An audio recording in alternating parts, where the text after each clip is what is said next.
welcome back to season 2 of Between the Notes. I'm Brian. And I'm Weston. And go ahead.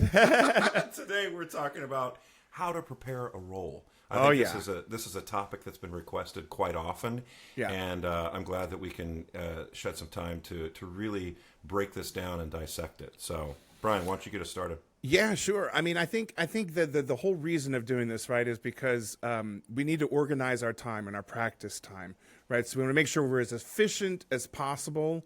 And this is kind of a formula that I came up when I was on the road a lot and having to sing one thing while learning another thing. So this is what we came up with. So first off, familiarize yourself with the whole work, not just your role. Watch the whole DVD. If you can get to a live performance, that's great. Or DVDs. Do we even have DVDs anymore? Blu-rays? Well, let's say this. I know that my PS5 plays Blu-rays. So. Hey, excellent point. Excellent point. So we do that. Obviously, there are things like YouTube and the Met Opera Online. And if you're a student at a university, I guarantee you that there's probably subscriptions that the university is paying for that you may or may not be aware of that you can tap into. There's tons of resources, and I'm absolutely sure the music library. I know specifically at the Indiana University Music Library. Indeed, they have everything. You can find anything and everything that you would ever want to know, whether that's on video or audio or whatever it is you're looking for. So yeah, it's so important to familiarize yourself with the entire piece so that you understand. I mean, from your role's perspective, the length of the role, the range of the role, hearing Pacing. and watching. Yeah, exactly, right? Like understanding like, oh, wow, I don't do much in Act 1, but Act 2 is like all me or whatever it might be. You know? Right. Germont. Right? That's fresh in your mind, right? Yeah, just for example. Yeah, go ahead. I was just saying, I remember doing The Marriage of Figaro, right? It was like, Act 3 for the Count is like packed, jam-packed. Act 4, not so much. Act 1, a little bit. But, so each role has its own challenges, and then there are other roles where obviously you're on the whole time. You're singing the title role of something, And it's just great to be aware of that before you say, yes, I'd love to sing that. Sure, right, exactly. I think your school's going to do these productions, or your manager calls and says you're being considered for this. Such and such is inquiring about this. Would you look at the role? You have 2 days to do it. Yeah, right. So this is kind of a way to condense that down and really get it streamlined. So after you've seen and familiarized yourself with one of the productions that's out there, translation, right? Well, wait, actually, we should say one more thing, that while you're sort of like listening or watching or whatever it is that you're doing to familiarize yourself with the piece, listen for, and maybe, if you can, try to watch more than one, like maybe 2 or 3 different ones. And while you're doing that, listen for the differences in like tempi or stylistically what's going on, where one recording might not take any cuts, and then a live performance DVD or something, you see that they cut this section or cut that section. Sure. Because throughout the history of these things being performed, traditions have been established. Yeah. And I think it's super important for you to understand, like, oh, okay, of the 3 or 4 that I listened to, 3 of them all had the same cuts. And then one of them, maybe it was just because if it was a studio recording, they didn't take any cuts. So I think these are things to just start thinking about while you're familiarizing. Yeah. But yeah, translation. Go ahead. Yeah, so I was just going to say, and speaking of cuts, if you know there are going to be cuts, you may as well put those in before you start translating, because you save yourself some time. But yeah, I mean, I remember the first time I did Così fan tutte in Aspen, and I didn't know about the Nico Castell books, and nobody told me about him. So I used the good old dictionary and the 501 Italian verbs, and it took me weeks, literally weeks, probably working 2 hours a day on it. And then I get to Aspen, and the guy who I was sharing the role with was like, "Oh man, you don't have the Nico Costello?" I was like, "Who?" He's like, "Look at this," and my heart sank. Oh, but I did learn a lot. I was just going to say, I guarantee you that nobody knew that role better than you at that point. Because as much as I love and respect the late Nico Castell, there are certain moments. I mean, you can read, if you know him and if you've worked with him, you can read those translations of the operas and be like, I know the aspect or the angle that you were coming at from this. Right. So it's not a bad idea. And Martina Arroyo in her role preparation class at IU when I was a Right. student there used to say this all the time. She was like, you can use the Nico as a great jumping off point. Sure. But don't be afraid to bust out the dictionary or the 501 verbs so you truly understand what's being said. Yeah, absolutely. I mean, and so for a lot of the shows and roles that I had to do, especially kind of in the middle and kind of later on in my career, they didn't have Nico Castells for certain ones, Right. and so I had to kind of get pretty familiar with Google Translate. And again, it would do a pretty good job, but then there'd be a word in there. I'm like, oh, that's not it. No, I'm gonna have to bust out the dictionary. And it's great. And there's also pretty great online dictionaries now. Yeah, and if you can where become you can friends just with somebody from France and somebody from Germany Sure. and somebody from Italy. yeah. And it's just important to just say one more time that word for word, right? Because the sentence structure, if the verb is here and the adjectives are here and the noun is here, okay, you need to know what you're saying in your mind, but you need to inflect in the syntax of the way that it's written at that point. And this is one of the reasons why word for word translation is so important. I know we've all been in theaters where, especially a comic opera, where the punchline comes up on the super titles before the singer has sung the funny part, and it's always like, oh, womp womp. Yeah, and that happens all the time. All the time. But as you're doing your word for word, also keep in mind the phrase by phrase, right? So it's like, Sure. this might be what it is, word for word. What is the overall sentence trying to say? Right. And then I like to encourage everyone to go a step further and think about a 2025 colloquial translation. So that, okay, how would you say this to your best friend if you were Right. saying this sentence? Because oftentimes the two are a little bit different. And for Sure. you as a young singer or wherever you are in your journey, it's so important that you understand exactly what you're saying and how you would say it, because at the end of the day, you're the one that's going to be expressing it. Right, absolutely. And I know that this might sound, especially to younger singers, a little tedious, but I promise you, every step of the way that you spend with the translation, with the words, and the pronunciation as well, this will all, when it comes time to memorize, help it stick so much more easily, because you've got many more little goalposts and signs to kind of fasten the words and the meaning to. So although it may seem like kind of a pain, it's really, really, really worth it. Yeah, totally. So the next point is, as you're listening to different recordings, pay attention to those who are native speakers in their language, if they're singing in their native language. Yeah. I think, this can, I would say the majority of the time, if they're up on stage and they're singing, let's assume that they're great at what they're Right. doing. Sure. And I think you can start to build in and hear and listen to different nuances that a native speaker is going to include in their performance. Brian, you and I were talking about this. Your Yeah. wife, Irini, is doing a recital coming up, right? And Yeah. she's doing some songs. The Ravel Greek songs. I can't wait to hear that, because, case in point, right? It's going to be so Yeah. amazing to hear the Greek sung from a native Greek speaker. Sure, and yeah, for anybody who doesn't know, they're often done in French as well. But yeah, a lot of people go the extra mile and do them in Greek, and they're really beautiful. And she's gonna alternate back and forth between the Greek. There are 5 songs, I believe. She'll do one in Greek, and then one in French, and then one in Greek, and one in French. That's so cool. And then end in Greek, and ask everybody to kind of share their how it hit their ears, and was there a difference, and did the voice sound different in a different language? We were kind of talking about this, that certain singers might sound, have a balanced sound one way in their native language, and then in Italian or French or German, they kind of almost over inflect for the style and the language, and it's like, that doesn't sound quite as balanced and as natural, which is understandable, right? Of course, Irini would never do that, but Well, no. Well, that's the beauty of growing up in Europe, is that you're surrounded by all these languages from a very early age, and so Right. her languages are amazing because she's been hearing her parents speak French as long as she can remember, when they were in France and when they had friends that were French over, and in Europe, you can just switch through the channels, and it's like, oh, there's French news, there's German news, there's Italian news, there's the English news, and so you get all these languages from a very early age, and that's something that we in America are kind of a little bit behind the eight ball on that, but we're getting there. We get some Spanish for sure. Yeah, growing up we in do. Texas, Yeah, for heard sure. a lot of Spanish growing up. Yeah, but this absolutely. is a perfect segue into understanding the differences between like spoken diction and sung diction for the stage, right? Yeah. And so I think I was working with a student just yesterday who had taken 4+ years of French language, and so his understanding of the French diction was almost too spoken. And I think when you go to sing it, you've got to make sure that you're making the proper acoustical adjustments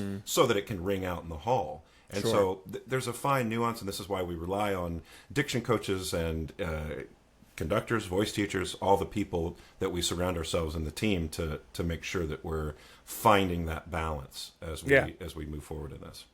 Absolutely, and I think that as French can be a particularly tricky one because you have 3 French coaches in the room, you get 4 different opinions, of how something should be said. But that being said, I think we should always incline towards the vowel modification that's going to help keep our sound balanced and as free as possible. Sure.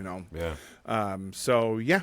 So Great. let's get into a little bit more of the character, right? I think it's super, super important to know not only what's going on when you're on stage, but oftentimes your character is mentioned when you're not on stage. And it's super important that you know, as the artist, what's being said about your character. This helps inform you of how you're going to interpret. I mean, obviously, if you're gone and people are talking about you and then you have an entrance that you come in on, it's important to understand what has been said. Now, of course, I remember a long time ago, I as a student, I was sitting in on an interview process where a voice teacher was coming and giving like a master class, and we were doing a Q&A kind of thing.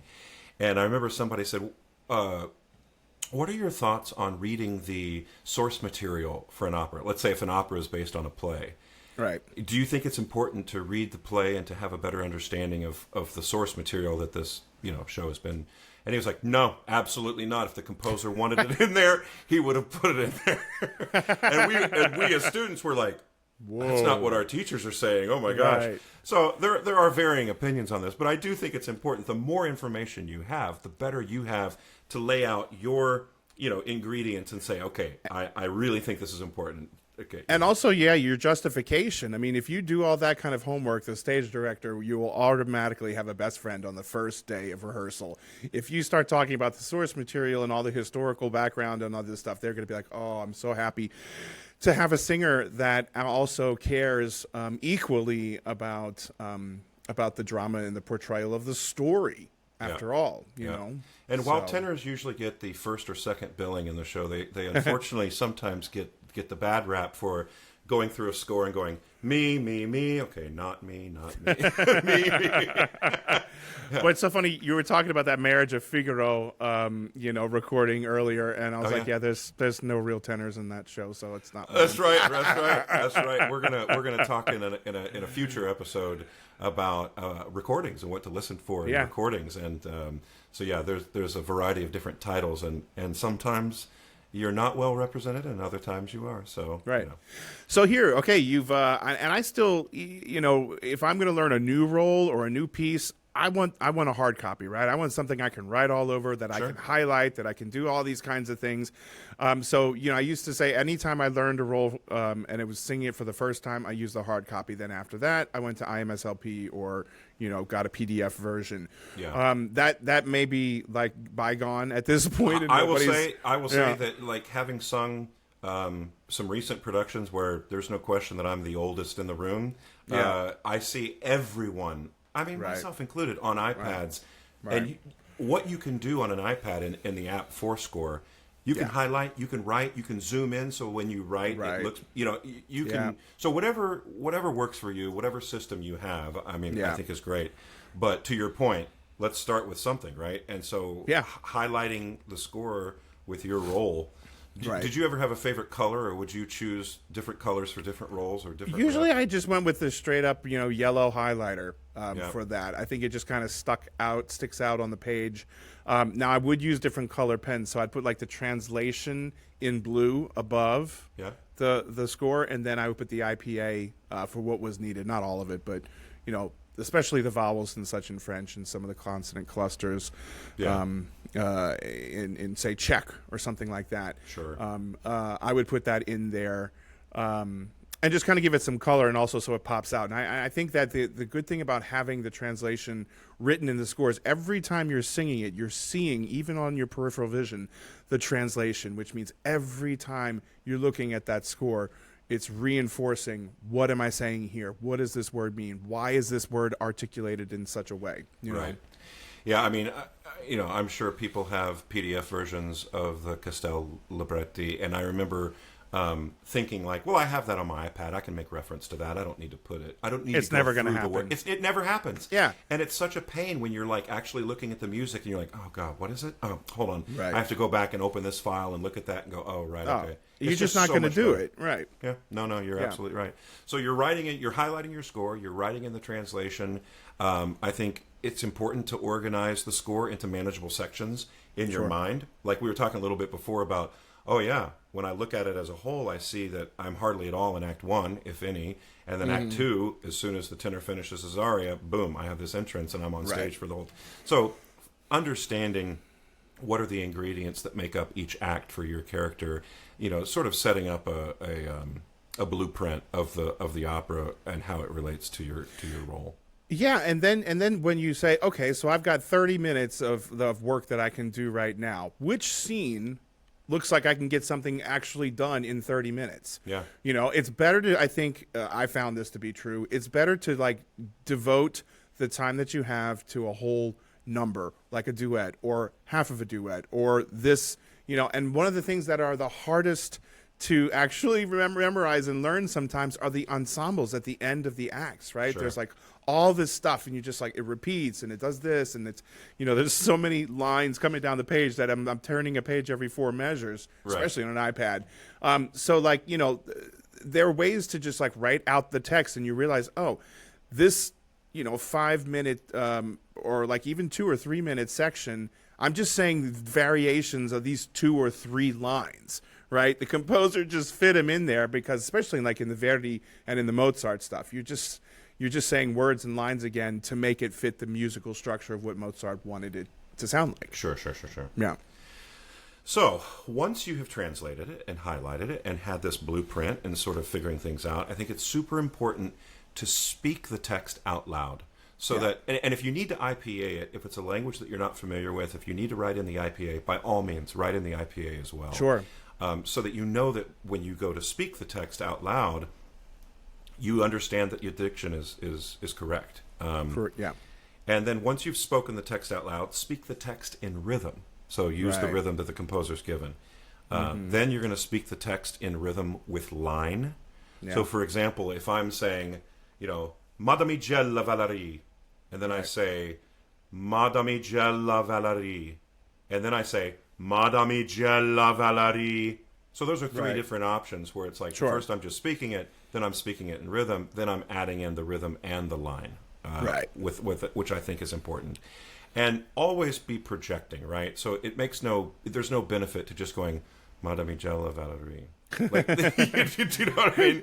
Right. You want to make sure that this is how you're going to do it on stage. So you're building in that muscle memory. Yeah, and again, the more that I think a young singer can imagine themselves in the character while they're practicing or in the lesson while they're doing that, the closer you are from the beginning, the closer you are to what you're actually going to do on stage. Because very oftentimes a singer will stand in front of me and just be like kind of, not even paying attention or expressing on their face anything that they're saying or singing, which to me implies that maybe they don't actually know as well as they should. Or they're trying to think about all the different things. Exactly. And so you don't see the communication. Yeah, and I think the more organic this process can be from the beginning, the easier it will be to memorize and the easier it will be to get it on its feet. Yeah. Yeah. So the last spoken part that I have is the last ingredient. So you've spoken it with out loud. You've spoken it in rhythm, and then you've added rhythm and line, and then the last part is to speak the text in rhythm with line with clearly refined vowels. So now we're trying to add the element of creating this operatic resonance that we want to sing with. So again, right? Madamigella Valerie, that has projection and line, but Madamigella Valerie, all of a sudden I'm thinking taller, lofty palate, finding that similarity so that you're choosing the right type of operatic vowel that's going to be ideally almost the same sensation as what you feel when you sing. Precisely. And just to get back, I know that this might sound like a little bit repetitive. Talk, speak the line, speak the line, speak the line. But if you cannot speak the line freely, you certainly will not be able to sing it freely when you start adding in the pitch factor as well as the support and everything else. So really, even if you only do it for 45 minutes and you speak the text over and over again, maybe 8 times or 10 times in a practice session, that will help you and save you so much down the line. Well, and depending on what you're coming from, right? Like I remember, working with a student from Wisconsin, and if you've got a regional accent that's a little bit more pronounced than another, you've got to try to completely delete that. And so choosing a refined vowel for you might be a big step away from your vernacular. And so I think it's super important to, again, build this in over time. Absolutely. And so then I guess we get to the place where you can start singing. well, first, now listen. I jumped ahead. You jumped one step. And I mean, this step process, I will be completely transparent. This is from Stephen Smith, who you and I both studied with for a while. Yeah. And his next step was to sit down at the piano and play as much of the score as you can with your hands. And if all you can do is play your line, well, then that's all you can do. But if you can play your line in the right hand and play just the bass line in the left hand, whatever your level of piano proficiency is, this is what you should do. And his reasoning behind this was so that you can feel the distance between the intervals that you're singing on your singing line, and feeling that physically helps you understand, like, oh, that's actually a larger leap. And it also starts to put or reinforce at this point the melody that you're going to be singing.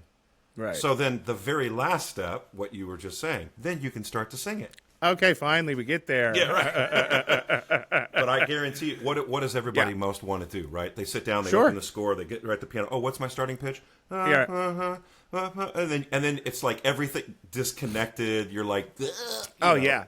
And like tenors, we're notorious for like, okay, what's the highest note? Okay, what's the lowest note? Okay, I can sing this roll. Oh, I can do the whole roll, no problem.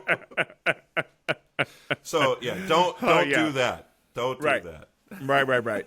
So I guess now we're going to get into some of the nitty gritty of like building a bio for your character. And the point of this is to refer back to it before, say, your first staging rehearsal or even the first day when you get into rehearsal, so that it just you make like, and I'm not saying it has to be that much, but maybe even just one long or 2 paragraphs saying like, what is it about this character? And like we can kind of jump ahead to the Uta Hagen questions because that's kind of building. Exactly. Yeah. And so those Uta Hagen questions they're 9 questions. Uta Hagen was a very famous German, pedagogue, go ahead. acting pedagogue. Sorry. So the first question is, who am I? And so who's your character, right? And then the second one is, what time is it? So what time of day is it? Also, what season is it? All these kind of ways to paint the surrounding, right? Because the energy in the morning is different than the energy at lunch or after lunch. Maybe you want to take a nap, or at dinner time, or if it's a party, or if it's midnight the moon is out, right? All these kinds of different things. So there are different energies in our body for each different time.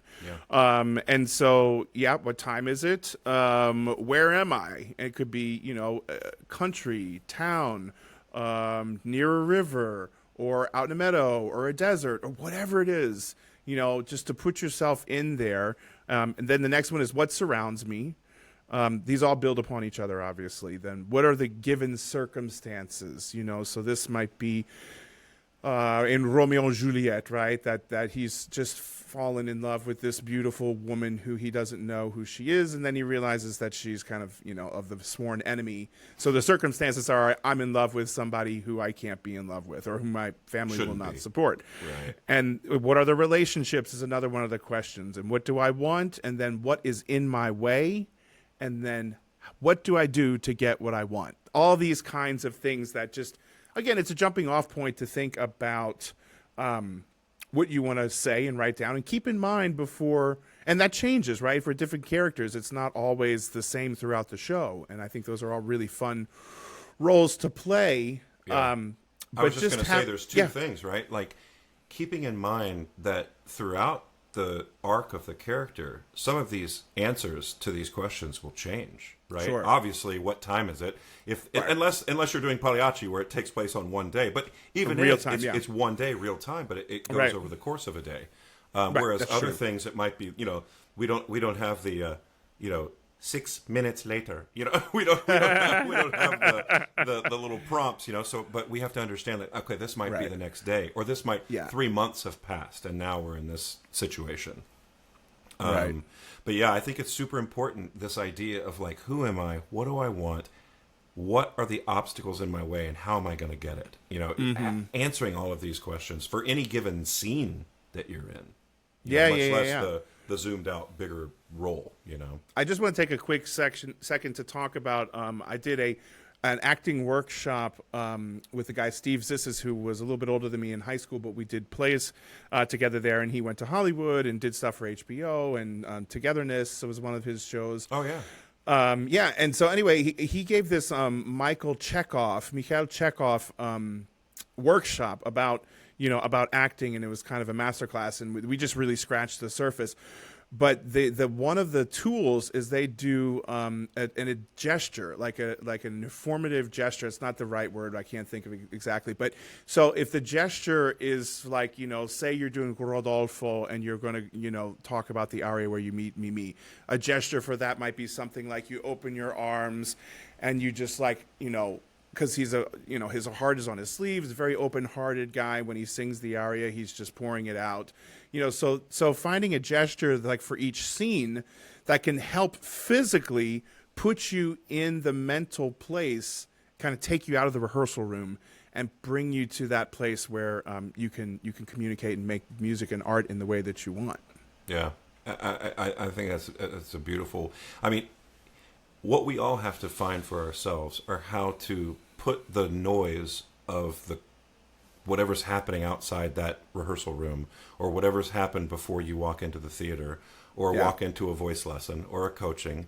We have to learn how to turn that off and just truly embody the spirit and environment of these characters in these moments from the shows that we're singing in. Absolutely. And I think when without being a method actor or something like that, I think when you walk into a coaching or a lesson, when you cross the threshold, as it were, put yourself in that character's place. Again, the more you can practice like you're going to perform, the more consistent your performance will be. If you just come in there and you're like, oh, I got my Crocs on and I'm just kind of here, I'm just Brian, I just had lunch, I'm just thinking about this, and I'm just going to go do this work without doing any of the process of, melding the character to yourself and the singing to the character and the communicating to your face and your voice. Again, I know it's a lot of balls to kind of keep in the air, but I do think let's set it under the subject category of preparation. Yeah. You don't want to walk into a lesson without being prepared. And what we're talking about is the level and the ingredients of the preparation that certainly at the professional level will be expected. And I think for sure that along the way, you begin to uncover and discover your own artistic opinions about this repertoire. And I think that's what's so beautiful, and that the highest of art forms, what we do as opera singers, this is what keeps it fresh and alive, is that, okay, this was written 100 years ago. However, you have the opportunity to bring it to life on whatever stage you're singing on. And I think it's super important for you to have those artistic opinions, because these characters are alive and well. So, oh yeah, for sure. Well, that's what we have for today. I hope you enjoyed it. I know we did, and just kind of going down memory lane for some of these roles, Sure. kind of brings it all back. But so join us next week, and don't forget to like and subscribe on YouTube and Spotify or wherever you find it. And we'll see you next week. Bye. Thanks so much for joining us on Season 2 of Between the Notes podcast. Please remember to like and subscribe to our videos, and we will see you next time.